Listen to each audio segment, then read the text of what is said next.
सुप्रभातम बच्चों। आज हम कक्षा पंचमी में संस्कृत विषय में कत्वा व ल्यप प्रत्यय पढ़ेंगे। यानी व्याकरण के अंदर कत्वा व ल्यप प्रत्यय का प्रयोग करना सीखेंगे। कत्वा का अर्थ होता है करके और ल्यप का अर्थ भी होता है करके, ठीक है। लेकिन कत्वा और ल्यप अगर किसी धातु से पहले उपसर्ग नहीं है तो वहाँ कत्वा प्रत्यय का प्रयोग होगा, और अगर उपसर्ग है तो वहाँ ल्यप प्रत्यय का प्रयोग होगा। कत्वा प्रत्यय में से प्रथम वर्ण क का लोप होकर त्वा शेष रहता है। पूर्वकालिक क्रिया को बनाने के लिए कर या कर के अर्थ में उस उपसर्ग रहित क्रिया शब्दों में कत्वा प्रत्यय जोड़ा जाता है।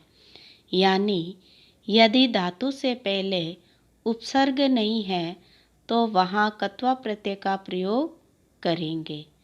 इस प्रत्यय से बना शब्द अव्यय शब्द होता है।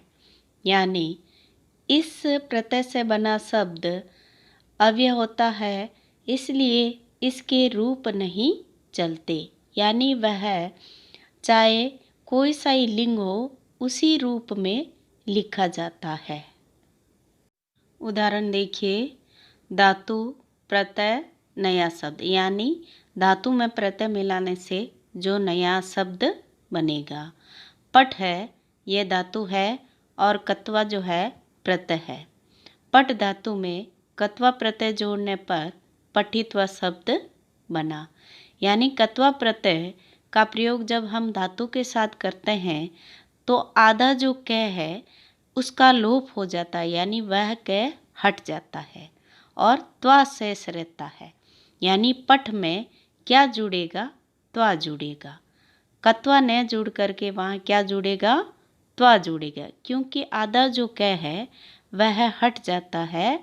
त्वा जो रहता है वही पठ के साथ जोड़ा जाता है और इसमें ई का आगम होता है। यानी जो पट धातु है उसमें जो ठ है उसमें ई की मात्रा का प्रयोग किया जाएगा। इस प्रकार पट प्लस कत्वा पठित्वा शब्द बना, जिसका अर्थ है पढ़कर या पढ़ करके।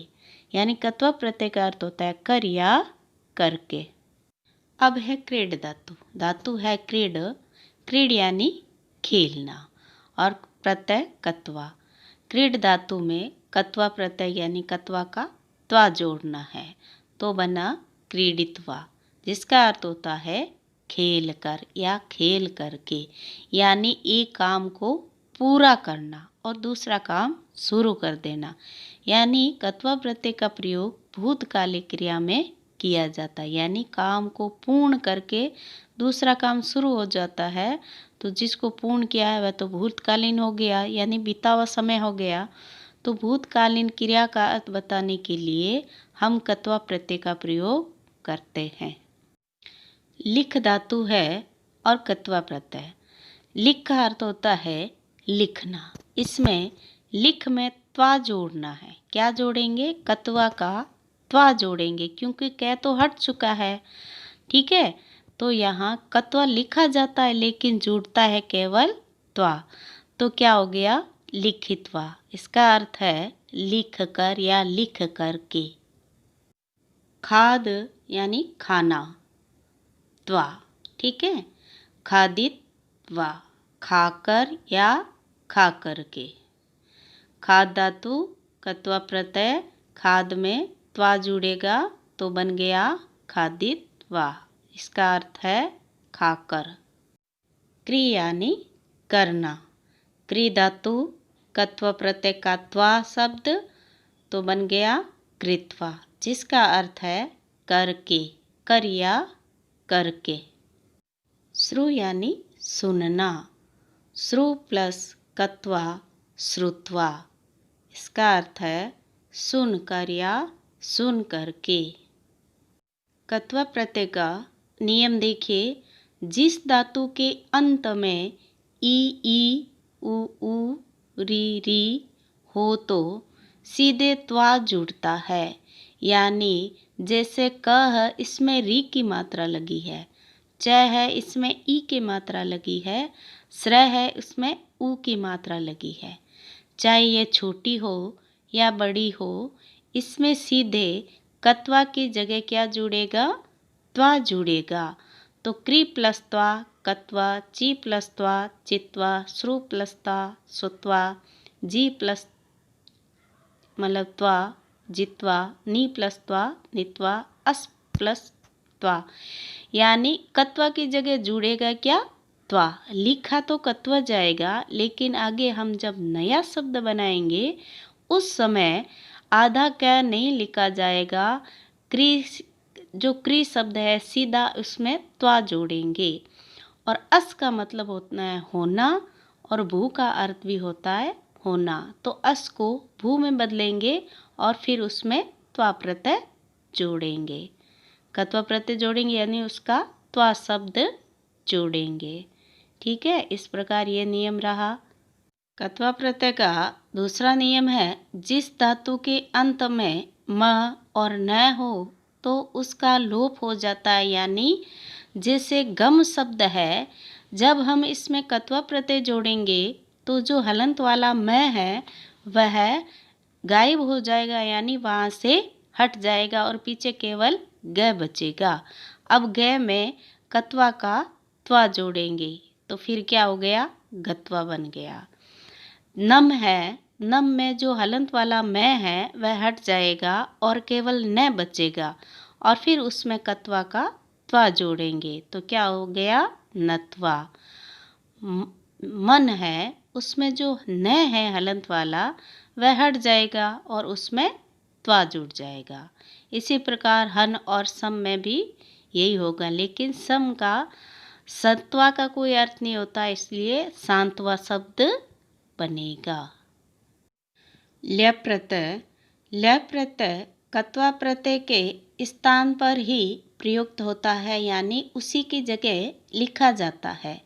जब धातु से पूर्व कोई उपसर्ग जुड़ा होता है, यानी जैसे पठ लिख गम ये धातुएं हैं, इनसे पहले कोई उपसर्ग जुड़ा है, वी आ प्रा नी, ठीक है, तो वहाँ कत्वा प्रत्यय नहीं जुड़ेगा। क्या जुड़ता है? उसकी जगह ल्यप प्रत्यय जोड़ा जाता है। यानी कत्वा और ल्यप प्रत्यय का अर्थ एक ही होता है, लेकिन जब धातु से पहले उपसर्ग है तो वहाँ कत्वा प्रत्यय नहीं होगा, उसकी जगह कौन सा प्रत्यय होगा? ल्यप प्रत्यय होगा। और अगर धातु से पहले उपसर्ग नहीं है, केवल धातु ही है, तो वहाँ पर कत्वा प्रत्यय का प्रयोग किया जाएगा। ल्यप प्रत्यय का अर्थ भी कर या करके ही होता है। ल्यप प्रत्यय का ल व प दोनों का लोप हो जाता है। जो आधा ल है और आधा जो प है, उन दोनों का लोप हो जाता है, यानी वो वहाँ से हट जाते हैं और उसके स्थान पर केवल पीछे यह शेष रहता है। क्या शेष रहता है? यह, यानी लेप का जो ल है वो हट गया और प हट गया, तो पीछे क्या बचा? यह शेष बचा। तो लेप प्रत्यय जब किसी धातु के साथ जोड़ा जाता है तब यह जुड़ता है। लेप प्रत्यय का नियम देखिए, अ या ई या उ उकारांत, यानी ए ई और उ, इन धातुओं में सीधे लेप प्रत्यय जोड़ा जाता है। अर्थात लेप की जगह क्या जोड़ेंगे? यह जोड़ेंगे। तो जैसे सम प्लस भू धातु और ल्यप प्रत्यय, सम उपसर्ग है, भू धातु है और ल्यप प्रत्यय है, तो तीनों मिलके क्या बन गया? समभूय। यानी केवल ल्यप का क्या जुड़ रहा है पीछे? यह जुड़ रहा है। वी प्लस ज्ञा प्लस ल्यप, विज्ञा य। दूसरा नियम कहता है, ल्यप प्रत्यय से पहले यदि ह्स्व वर्ण हो, यानी छोटी मात्रा वाले वर्ण हो, तो तुक यानी आधे ते का आगम हो जाता है। यानी ल्यप प्रत्यय से पहले यदि छोटा वर्ण हो, यानी छोटी मात्रा वाला वर्ण हो, तो आधे ते का आगम होना, यानी आधा ते वहाँ आ जाता है, यानी धातु के बाद आधा त और जो प्रत्यय लगेगा, प्रत्यय का ये जुड़ेगा, उस ये से पहले आधा त जोड़ा जाएगा। जैसे वि उपसर्ग, स्मृत धातु और ल्यप प्रत्यय। यहाँ देखिए वी का वी लिखा, स्मृत का स्मृत लिखा, फिर त आधा त। ये आधा त कहाँ से आया कि अगर वह छोटी मात्रा वाले स्वर है यानी वर्ण है तो वहाँ आधा त आ जाएगा। तो यहाँ पर आधा त आ गया और फिर हमने ये ल्यप का यह जोड़ दिया तो क्या बन गया? विस्मृत्य। विस्मृत्य शब्द बना। देखो बच्चों, ल्यप में उपसर्ग जुड़ता है आगे, ठीक है। कत्वा में उपसर्ग नहीं होता, लेप में उपसर्ग होता है, ठीक है। इतना ही अंतर है। लेप में उपसर्ग होता है, कत्वा में उपसर्ग नहीं होता है। कत्वा में त्वा जुड़ता है और लेप में ये जुड़ता है, ठीक है। तो इसमें उपसर्ग आ हो गया, धातु दा और अर्थ है देना। और अब बना आ प्लस दा प्लस लेप बराबर आदा यह, क्योंकि इसमें यह ही जुड़ेगा, ले और पे हट जाएगा, जिसका अर्थ हो गया लेकर। वी उपसर्ग, जी धातु, जी का अर्थ होता है जीतना। वी प्लस जी प्लस ल्यप, ल्यप में ये जुड़ेगा तो क्या बन गया? विजित्य। विजित्य जिसका अर्थ है जीत कर या जीत करके, कर या करके दोनों में से एक शब्द वाक्य के अनुसार लिखा जाएगा।